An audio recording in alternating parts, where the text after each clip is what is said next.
What do you think about the narrative out there after Saturday that you guys were played dirty? You know, I don't put any thought into it. I haven't heard. Don't really matter. I think playing good hard basketball is, something nice to look at. But I know our guys played hard. I know Duke played hard too. And again, I'm on the rules committee, and the referees did what they thought was right, and I thought they officiated the game the way they felt it went. And but from my perspective, I didn't see anything dirty from either team.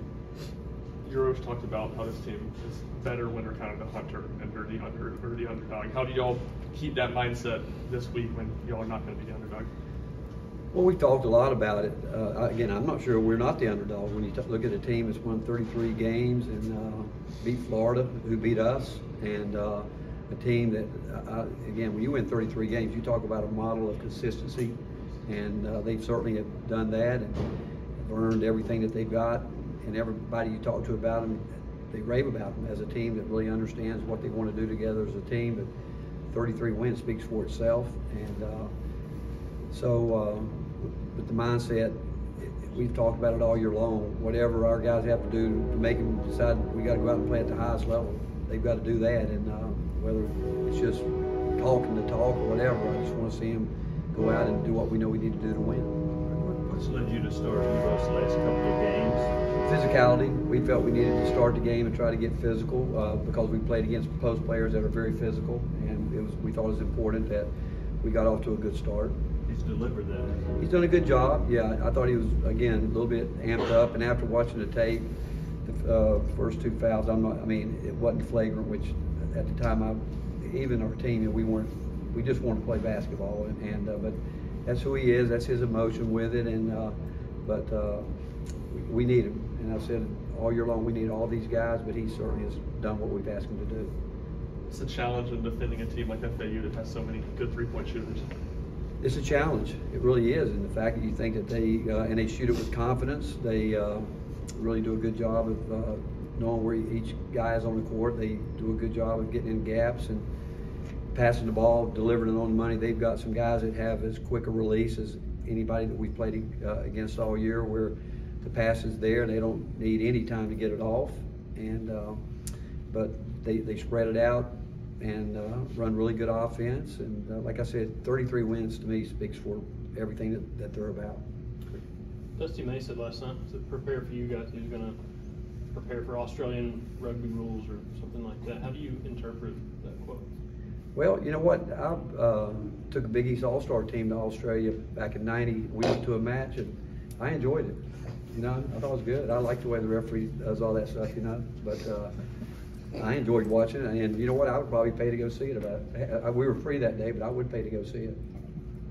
Olivier, when he got hot in the second half, did most of his points come out of the flow of the offense, or did you design a lot of stuff for him? No, we didn't do anything that we haven't done all year. And he after the first shot, he put up a left-handed hook, and I said, "Hey, don't shoot that shot. You got to get to your high release." And from that point on, he did. And again, I said it after the game. For him, as hard as he worked, it was great to see him have a day like that at that time, because if anyone deserves it, he did. You were fishing against their zone defense. Was that something you anticipated doing? We did. We told our team we felt at some point in time that they would go zone, and really the way they play it is when we started the year, and the way we kind of play our zone somewhat the same way, and so we knew what we would go to, but yeah, we thought at some point in time they could do that. Rick, you guys have played a lot of games in New York in the last few years, played at Madison Square Garden. Is that something that helps, having a team that's familiar with the environment to some extent they'll be in? I don't know. I think this time of year, it's just the moment of being in the NCAA and being a part of 16 teams that are left in the tournament. It brings great excitement. And I thought what Jamal Mashak said when someone asked him about the tournament, he said just growing up as a kid wanting to be in the tournament, and the excitement of it, I think alone is what gets guys excited. But going to New York and playing there. I don't know if these guys have played there or not. Did all these guys have they? Not all of them, right? No. Yeah, but again, we're in New York. Well, we're in Brooklyn early in the year, and so again, I think they're just going to be excited the fact that we're playing wherever we would be. Like in terms of, obviously every team's is kind of its own thing, but the physicality this team plays with, is it one of the more physical teams you've had at Tennessee, or is it just about what y'all have been?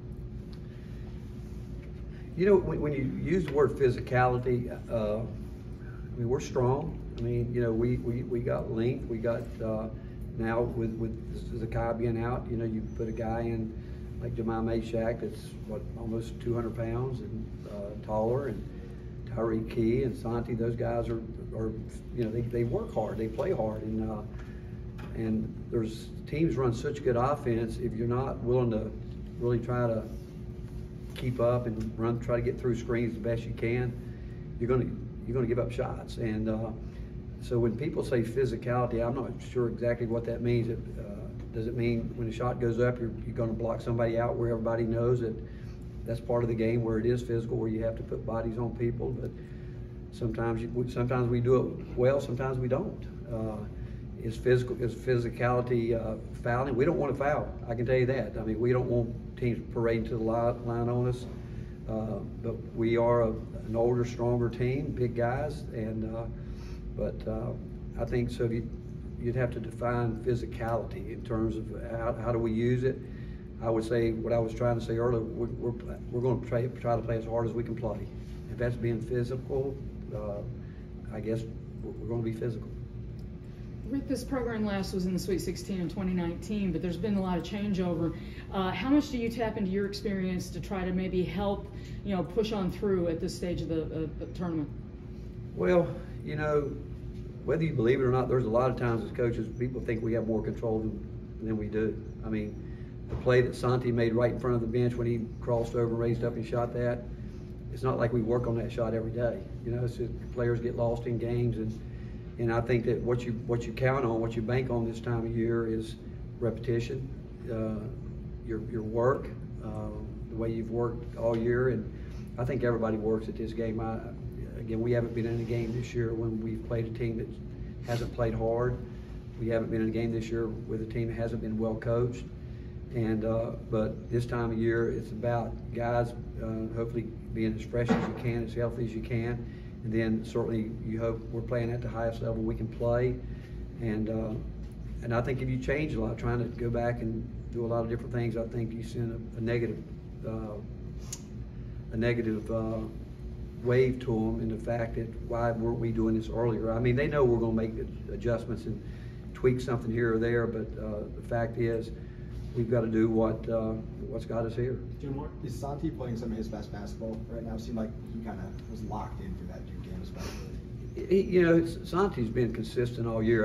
Again, if you'd have told me, and I think I said this after the game, that Santi was going to score, I think, 3 points against Louisiana, and I'm not sure we thought we'd have moved on, but the fact is, I think this is probably the lowest point total of the year. But he impacts winning in so many different ways. It's what he does defensively, and people guard him, they chase him, and it's hard for him. You know, I said after the game, I don't know if anybody's been fouled more this year than him, but he doesn't complain. He just keeps on going. Does he get frustrated a little bit? I think he did a little bit in the Louisiana game, but normally he's used to it, and he feels like by doing that he's learned how to help make his teammates better by the way he's being guarded. Rick, you're on the competition committee. You've said that a few times. Rules committee. Rules committee. I'm sorry, rules committee. When you look at a guy like Uros with his combination of size, you know, strength, and not just height, but obviously the bulk too, how difficult are guys like that to officiate? Because it looks like there have been times this year where he's just boxing the guy out, and because he's the size he is, the guy goes flying. Well, I think in his situation, I mean, I think first of all, refereeing is a really hard job. You know, I mean, it's happening so fast. There's big guys, I mean, speed, quickness going on out there.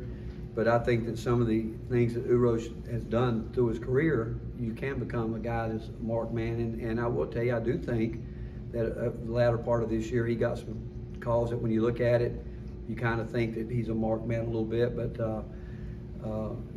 probably more so in your conference, you know. But even though, you know, you have referees that work our league, that works the NCAA, and I know that if people knew Uros, and some guys need whatever it is to get them going, whatever that might be. But we're always talking to him about, don't do anything that's going to hurt us.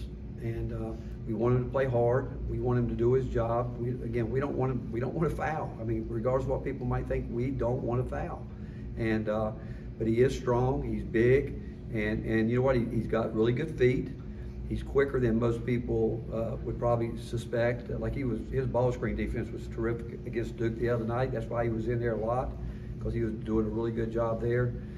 But you know, there's things in the post, like when he popped his hands back, we teach that. But when he popped them back, and I know he didn't do it on purpose, but his hand went back and hit the Duke player in the face, you got to call it foul. It was inadvertent. Just the same thing with Santi. When he had the ball, he swept the ball across and the ball hit the player's face, but your hands are part of the ball, so that's a foul. And but all that's inadvertent when two teams are playing hard, and because the officials have to protect, certainly going to protect people getting hit in the face, which they should. But I know that he knows enough by now that his teammates and all of us, we want him to make sure he plays the game and doesn't let his emotion get the best of him. Thank you, Coach.